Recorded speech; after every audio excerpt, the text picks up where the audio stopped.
ಭಾರತದ ಇತಿಹಾಸದಲ್ಲಿ ಎಷ್ಟೋ ಸಾಮ್ರಾಜ್ಯಗಳು ಬಂದು ಹೋಗಿವೆ ಅಲ್ವಾ?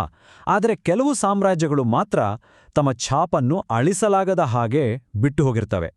ಅಂತಹ ಒಂದು ಮಹಾನ್ ಶಕ್ತಿ ರಾಷ್ಟ್ರಕೂಟರು. ಸುಮಾರು 220 ವರ್ಷಗಳ ಕಾಲ ದಕ್ಷಿಣದಿಂದ ಉತ್ತರವನ್ನು ಆಳಿದ ಈ ಕನ್ನಡ ರಾಜವಂಶದ ಕಥೆಯನ್ನ ಇವತ್ತು ನೋಡೋಣ.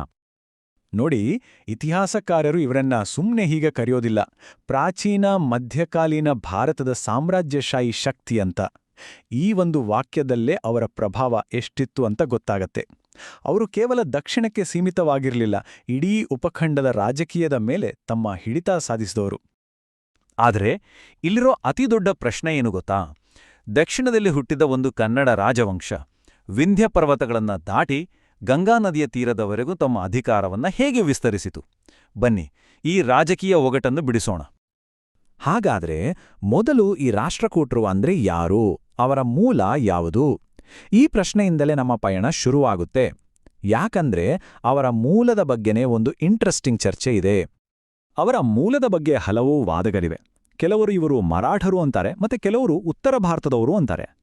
ಆದರೆ ಹೆಚ್ಚಿನ ಸಾಕ್ಷಿಗಳು ಸಿಗೋದು ಒಂದೇ ಕಡೆಗೆ, ಅದು ನಮ್ಮ ಕನ್ನಡದ ಕಡೆಗೆ. ಅವರ ರಾಜಲ ಹೆಸರುಗಳು ಕೃಷ್ಣ, ಗೋವಿಂದ, ಅಮೋಘವರ್ಷ ಇದೆಲ್ಲ ಶುದ್ಧ ಕನ್ನಡ ಹೆಸರುಗಳು. ಹಾಗಾಗಿಯೇ ಹೆಚ್ಚಿನ ಇತಿಹಾಸಕಾರರು ಇವರು ಕನ್ನಡದವರೇ ಅನ್ನೋದನ್ನ ಒಪ್ಪಿಕೊಳ್ತಾರೆ. ಸರಿ, ಅವರ ಆಳ್ವಿಕೆಯ ಕಾಲಘಟ್ಟವನ್ನು ಒಮ್ಮೆ ನೋಡಿಬಿಡೋಣ. ಕ್ರಿಸ್ತಶಕ 753ರಲ್ಲಿ ಶುರುವಾಗಿ 973ರವರೆಗೆ, ಅಂದರೆ ಹೆಚ್ಚು ಕಡಿಮೆ 220 ವರ್ಷಗಳ ಕಾಲ ಈ ರಾಜವಂಶ ದಕ್ಕನ್ ಪ್ರಸ್ಥಭೂಮಿಯನ್ನ ಆಳಿದೆ. ಈ ಟೈಮ್ಲೈನ್ ಅವರ ಏಳುಬೀಳಿನ ಒಂದು ಸ್ಪಷ್ಟ ಚಿತ್ರಣವನ್ನ ಕೊಡುತ್ತೆ. ಈಗ ನಾವು ಈ ಸಾಮ್ರಾಜ್ಯದ ಸ್ಥಾಪನೆ ಮತ್ತೆ ಅವರ ಒಂದು ಅದ್ಭುತ ವಾಸ್ತುಶಿಲ್ಪದ ಬಗ್ಗೆ ನೋಡೋಣ. ಇದು ಬರೀ ರಾಜಕೀಯ ಕಥೆಯಲ್ಲ, ಇದೊಂದು ಕಲೆ ಮತ್ತು ತಂತ್ರಜ್ಞಾನದ ಕಥೆಯೂ ಹೌದು. ಯಾವುದೇ ದೊಡ್ಡ ಸಾಮ್ರಾಜ್ಯ ಶುರುವಾಗೋದು ಒಂದು ಬಂಡಾಯದಿಂದಲೇ ಅಲ್ವಾ? ಇಲ್ಲೂ ಹಾಗೇನೇ ಆಯ್ತು. ದಂತಿದುರ್ಗ ಅನ್ನೋ ನಾಯಕ ಆ ಕಾಲದ ಸೂಪರ್ ಪವರ್ ಆಗಿದ್ದ ಬಾದಾಮಿ ಚಾಲುಕ್ಯರನ್ನೇ ಎದುರು ಹಾಕ್ಕೊಂಡು ಅವರನ್ನ ಸೋಲಿಸಿ ಒಂದು ಹೊಸ ಶಕ್ತಿಯ ಉದಯಕ್ಕೆ ಕಾರಣನಾದ. ದಂತಿದುರ್ಗ ಸಾಮ್ರಾಜ್ಯಕ್ಕೆ ರಾಜಕೀಯ ಅಡಿಪಾಯ ಹಾಕಿದರೆ ಅವನ ನಂತರ ಬಂದ ಮೊದಲನೇ ಕೃಷ್ಣ ರಾಷ್ಟ್ರಕೂಟರ ಹೆಸರನ್ನ ಇತಿಹಾಸದಲ್ಲಿ ಅಳಿಸಲಾಗದ ಹಾಗೆ ಮಾಡಿದ. ಅವನು ಮಾಡಿದ್ದು ನಿಜಕ್ಕೂ ಒಂದು ವಿಸ್ಮಯ. ಈ ಒಂದು ಮಾತು ಸಾಕು ಎಲ್ಲೋರಾದ ಕೈಲಾಸನಾಥ ದೇವಾಲಯವನ್ನ ವರ್ಣಿಸೋಕೆ. ಇದನ್ನ ಇಟ್ಟಿಗೆ ಮೇಲೆ ಇಟ್ಟಿಗೆ ಇಟ್ಟು ಕಟ್ಟಿದ್ದಲ್ಲ, ಬದಲಿಗೆ ಒಂದೇ ಒಂದು ದೊಡ್ಡ ಬಂಡೆಯನ್ನ ಕೆತ್ತಿ ಕೆತ್ತಿ ಒಂದು ಅದ್ಭುತ ದೇವಾಲಯವನ್ನೇ ಸೃಷ್ಟಿ ಮಾಡಲಾಗಿದೆ. 1,00,000 ಟನ್! ಹೊಬ್ಬಾ, ಊಹೆ ಮಾಡೋಕ್ಕೂ ಕಷ್ಟ ಅಲ್ವಾ? ಆ ಇಡೀ ದೇವಸ್ಥಾನವನ್ನ ಕೆತ್ತಿ ಪೂರ್ಣಗೊಳಿಸೋಕೆ ಅಷ್ಟು ತೂಕದ ಕಲ್ಲನ್ನ ಆ ಬಂಡೆಯಿಂದ ಹೊರತೆಗೆದಿದ್ದಾರೆ. ಅಂದಿನ ಇಂಜಿನಿಯರಿಂಗ್ ಯಾವ ಮಟ್ಟದಲ್ಲಿತ್ತು ಅಂತ ಯೋಚನೆ ಮಾಡಿ. ಇದೇ ನೋಡಿ ಆಶ್ಚರ್ಯಕರವಾದ ವಿಷಯ. ಸಾಮಾನ್ಯವಾಗಿ ಯಾವೇ ಕಟ್ಟಡವನ್ನ ತಳಪಾಯದಿಂದ ಶುರು ಮಾಡಿ ಮೇಲಕ್ಕೆ ಕಟ್ಕೊಂಡು ಹೋಗ್ತಾರ. ಆದರೆ ಇಲ್ಲಿ ಶಿಲ್ಪಿಗಳು ಬಂಡೆಯ ತುದಿಯಿಂದ ಕೆತ್ತೋಕ್ ಶುರು ಮಾಡಿ ಮೇಲಿಂದ ಕೆಳಗೆ ಇಡೀ ದೇವಸ್ಥಾನವನ್ನೇ ಕೆತ್ತಿಬಿಟ್ರು. ಇದು ಜಗತ್ತಿನ ಅತಿ ದೊಡ್ಡ ಏಕಶಿಲಾ ರಚನೆ. ಸರಿ, ದಕ್ಷಿಣದ ಕಥೆಯಾಯಿತು. ಈಗ ಉತ್ತರಕ್ಕೆ ಹೋಗೋಣ. ರಾಷ್ಟ್ರಕೂಟರು ದಕ್ಕನಿಂದ ತಮ್ಮ ಶಕ್ತಿಯನ್ನ ಉತ್ತರ ಭಾರತದ ರಾಜಕೀಯದ ಕೇಂದ್ರದವರೆಗೆ ಹೇಗೆ ತೆಗೆದುಕೊಂಡು ಹೋದ್ರು ಅನ್ನೋದನ್ನ ನೋಡೋಣ. ಆ ಕಾಲದಲ್ಲಿ ಉತ್ತರ ಭಾರತದ ರಾಜಕೀಯದಲ್ಲಿ ಒಂದು ದೊಡ್ಡ ಪವರ್ ಗೇಮ್ ನಡೀತಿತ್ತು. ಅದನ್ನೇ ತ್ರಿಪಕ್ಷೀಯ ಹೋರಾಟ ಅಂತ ಕರೀತಾರೆ. ರಾಷ್ಟ್ರಕೂಟರು, ಪಾಳರು ಮತ್ತೆ ಪ್ರತಿಹಾರರು, ಈ 3 ಜನಕ್ಕೂ ಕನೌಜ್ ಅನ್ನೋ ನಗರದ ಮೇಲೆ ಕಣ್ಣಿತ್ತು. ಯಾಕಂದ್ರೆ ಕನೌಜ್ ಯಾರ ಕೈಲಿರುತ್ತೋ ಅವರೇ ಉತ್ತರ ಭಾರತದ ಕಿಂಗ್. ಈ ಹೋರಾಟದಲ್ಲಿ ರಾಷ್ಟ್ರಕೂಟರ ಸೇನಾಶಕ್ತಿಯ ಪರಾಕಾಷ್ಠೆಯನ್ನ ತೋರಿಸಿದ್ದು 3ನೇ ಗೋವಿಂದ. ಅವನು ತನ್ನ ಸೈನ್ಯವನ್ನ ಉತ್ತರಕ್ಕೆ ತೆಗೆದುಕೊಂಡು ಹೋಗಿ ಕನೌಜನ್ನ ಗೆದ್ದು ರಾಷ್ಟ್ರಕೂಟರ ಧ್ವಜವನ್ನ ಹಿಮಾಲಯದ ತಪ್ಪಲಿನವರೆಗೂ ಹಾರಿಸಿದ. ಇದು ಅವರ ಮಿಲಿಟರಿ ಪವರ್ನ ಪೀಕ್. ಕೇವಲ ಮಿಲಿಟರಿ ವಿಜಯಗಳು ಮಾತ್ರವಲ್ಲ, ರಾಷ್ಟ್ರಕೂಟರ ಇತಿಹಾಸದಲ್ಲಿ ಸಂಸ್ಕೃತಿ ಮತ್ತು ಜ್ಞಾನಕ್ಕೂ ಒಂದು ದೊಡ್ಡ ಸ್ಥಾನವಿದೆ. ಅವರ ಕಥೆಯಲ್ಲಿ ಯುದ್ಧ ಮಾತ್ರವಲ್ಲ, ಶಾಂತಿ ಮತ್ತೆ ಪಾಂಡಿತ್ಯದ ಅಧ್ಯಾಯಗಳೂ ಇವೆ.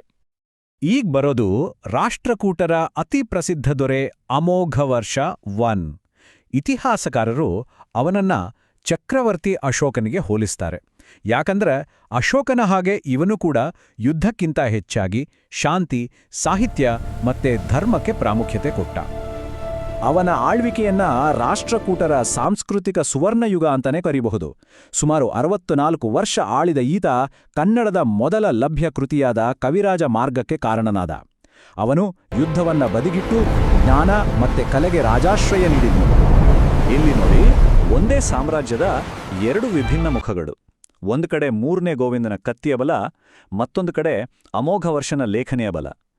ಇದು ರಾಷ್ಟ್ರಕೂಟರ ಸಾಮ್ರಾಜ್ಯ ಕೇವಲ ಸೇನಾಶಕ್ತಿಯಿಂದ ಅಷ್ಟೇ ಅಲ್ಲ, ಜ್ಞಾನದಿಂದಲೂ ಕಟ್ಟಿತ್ತು ಅನ್ನೋದಕ್ಕೆ ಸಾಕ್ಷಿ. ಯಾವುದೇ ಸಾಮ್ರಾಜ್ಯ ಶಾಶ್ವತ ಅಲ್ಲ. ಈಗ ನಾವು ರಾಷ್ಟ್ರಕೂಟರ ಪತನಕ್ಕೆ ಕಾರಣಗಳೇನು ಮತ್ತು ಅವರು ಇವತ್ತಿಗೂ ಯಾಕೆ ಮುಖ್ಯ ಅನ್ನೋದನ್ನ ಅರ್ಥ ಮಾಡ್ಕೊಳ್ಳೋಣ. ರಾಷ್ಟ್ರಕೂಟರ ಪತನಕ್ಕೆ ಒಂದೇ ಒಂದು ಕಾರಣ ಇರಲಿಲ್ಲ. ಒಳಗೆ ಶುರುವಾದ ಅಧಿಕಾರದ ಕಿತ್ತಾಟ, ತಮ್ಮ ಕೈಕೆಳಗಿದ್ದ ಸಾಮಂತ ರಾಜರೇ ತಲೆ ಎತ್ತಿದ್ದು, ಜೊತೆಗೆ ಚೋಳರು ಮತ್ತು ಚಾಲುಕ್ಯರ ಕಡೆಯಿಂದ ನಿರಂತರ ದಾಳಿ, ಇವೆಲ್ಲವೂ ಸೇರಿ ಕ್ರಿಸ್ತಶಕ 973ರಲ್ಲಿ ಈ ಮಹಾನ್ ಸಾಮ್ರಾಜ್ಯದ ಅಂತ್ಯಕ್ಕೆ ದಾರಿ ಮಾಡಿಕೊಟ್ಟಿತ್ತು. ಆದರೆ ಅವರ ಪರಂಪರೆ ಇವತ್ತಿಗೂ ಜೀವಂತವಾಗಿದೆ. ಕನ್ನಡ ಭಾಷೆಗೆ ರಾಜಮನ್ನಣೆ ಕೊಟ್ಟು ಕವಿರಾಜ ಮಾರ್ಗದಂತಹ ಕೃತಿಗಳಿಗೆ ಕಾರಣರಾದರು. ಎಲ್ಲೋರ ಎಲಿಫೆಂಟಾದಂತಹ ಅದ್ಭುತಗಳನ್ನ ಜಗತ್ತಿಗೆ ನೀಡಿದರು. ಎಲ್ಲಕ್ಕಿಂತ ಮುಖ್ಯವಾಗಿ ದಕ್ಷಿಣ ಭಾರತದ ಒಂದು ಶಕ್ತಿ ಇಡೀ ಭಾರತದ ರಾಜಕೀಯವನ್ನೇ ನಿರ್ದೇಶಿಸಬಲ್ಲದು ಅಂತ ಜಗತ್ತಿಗೆ ತೋರಿಸ್ಕೊಟ್ರು. ಕೊನೆಯದಾಗಿ ಹೇಳಬೇಕಂದ್ರೆ, ಈ ಒಂದು ಮಾತು ಅವರ ಇಡೀ ಕೊಡುಗೆಯನ್ನ ಸಂಕ್ಷಿಪ್ತವಾಗಿ ಹೇಳುತ್ತೆ.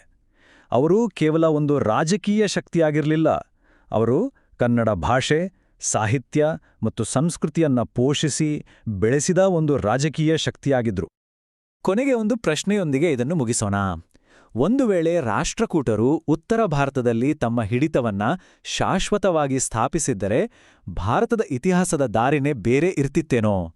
ಇದೊಂದು ಯೋಚಿಸಬೇಕಾದ ವಿಷಯ ಅಲ್ವಾ? ಇನ್ನೂ ಈ ತರಹ ಹೆಚ್ಚು ವಿಡಿಯೋಗಾಗಿ ನಮ್ಮ ಚಾನೆಲ್ ಸಬ್ಸ್ಕ್ರೈಬ್ ಮಾಡ್ಕೊಳ್ಳಿ. ಹಾಗೆ ನಿಮ್ಮ ಅನಿಸಿಕೆನ ಕೆಳಗಡೆ ಕಮೆಂಟ್ ಮಾಡಿ. ಹೌದು. ಸಿಗೋಣ ಮುಂದಿನ ವಿಡಿಯೋದಲ್ಲಿ. ನಮಸ್ಕಾರ.